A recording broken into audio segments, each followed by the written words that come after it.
بسم اللہ الرحمن الرحیم۔ آج انشاءاللہ تبارک و تعالی حضرت ابوبکر صدیق رضی اللہ تعالیٰ عنہ کے خلاف خلیفہ بلا فصل ہونے کے بارے میں ہم سماعت کریں گے۔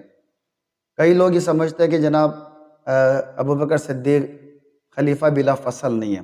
پہلے تو یہ سمجھے کہ خلیفہ بلا فصل کا مطلب کیا ہے۔ اس کا مطلب یہ کہ خلیفہ بلا فصل ہے ابوبکر صدیق، ان رسول اللہ کے بعد درمیان میں کوئی خلیفہ نہیں ہے۔ آپ کے بعد حضرت ابوبکر صدیق خلیفہ ہیں، آپ خلیفہ اول ہے، اس کے بعد فاروق اعظم رضی اللہ تعالیٰ عنہ، پھر عثمان غنی اور پھر مولا علی مشکل کشا۔ یہی ترتیب ہے، یہی فضیلت کی ترتیب ہے اور اسی پر امت کا اجماع ہے۔ تو آج انشاءاللہ میں آپ کو ایسی حدیث عرض کرتا ہوں کہ جو اس بات پر دلالت کرتی ہے کہ نبی کریم علیہ السلام نے اپنی زندگی ہی میں ابوبکر صدیق رضی اللہ تعالیٰ عنہ کو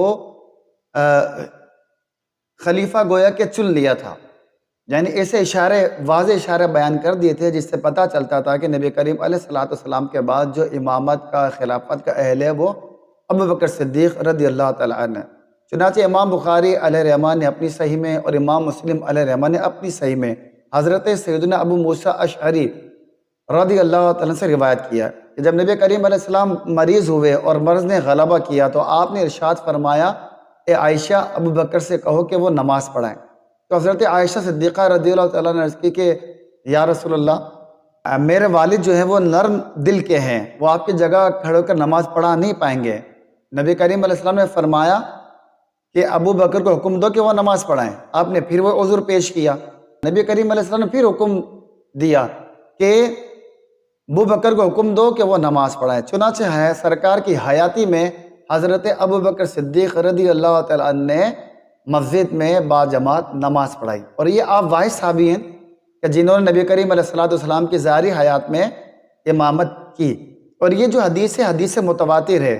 یہی روایت جہاں پر ابو موسیٰ اشعری سے روایت ہے، اسی طرح حضرت سیدنا عائشہ صدیقہ رضی اللہ تعالیٰ عنہ سے بھی روایت ہے، اور حضرت مولا علی مشکل کشا شیر خدا سے بھی یہ روایت ہے، اور عبداللہ ابن مسعود و عبداللہ ابن عباس اور عبداللہ ابن عمر اور عبداللہ بن زمعہ اور ابو سعید وغیرہ سے یہ روایت متواتر ہم تک پہنچی ہے۔ اور حدیث متواتر وہ ہوتی ہے کہ جس کے راوی پر جرح نہیں کی جاتی ہے، بلکہ اسے بغیر جرح کے قبول کیا جاتا ہے، کیونکہ حدیث متواتر سے قطعی اور یقینی علم حاصل ہوتا ہے اور وہ نص قطعی کا فائدہ دیتی ہے۔ اس سے ہی پتہ چلا اس روایت پاک سے کہ آپ نے تمام صحابہ کی موجودگی میں امامت فرمائی اور رسول اللہ کے حکم سے رسول اللہ نے آپ کو چنا۔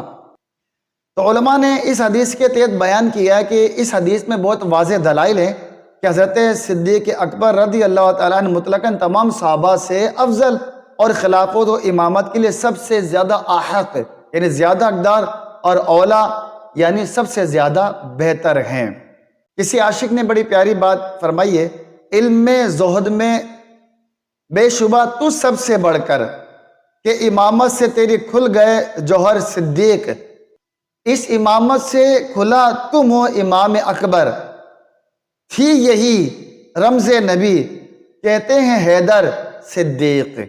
تو میرے پیارے بھائیوں، حضرت ابوبکر صدیق خلیفہ بلا فصل ہے۔